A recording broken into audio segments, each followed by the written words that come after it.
Hello mga kalaptrip, for today's video, papakita ko po sa inyo kung paano kami nag-deliver sa Laguna, company ng Jollibee, Red Ribbon, and Fujifilm sa mga kantin po.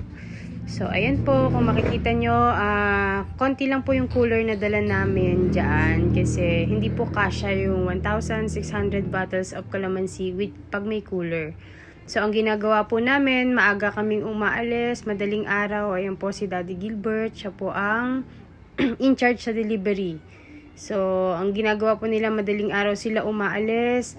And then, ganyan po nila inaayos yung mga juices, yung ating mga fresh calamansi juice. And then, nilalagyan po nila ng maraming ice sa ibabaw para po ma-maintain yung freshness ng juice.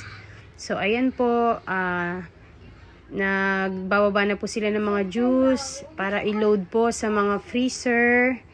So, ayan po si Daddy Gilbert. Tulak-tulak niya po yung pushcart na sakay ang mga fresh fruit juice. So, ganyan po kami nagdi-deliver sa kanila. Kung mapapansin nyo, medyo madilim po kasi madaling araw pa po sila nakarating dyan. Para po yung mga fresh juice natin is hindi ma-expose sa heat. So, yun po, mahalaga po kasi na maalagaan yung freshness niya. Kaya, sobrang daming ice po yung nilalagay sa ibabaw para po talagang ma-maintain yung lamig na kailangan ng mga fresh juice. So, ayan po, nagbababa na po sila sa mga kantin. And then, yan po, nag-i-start na po na ilagay sa mga freezer.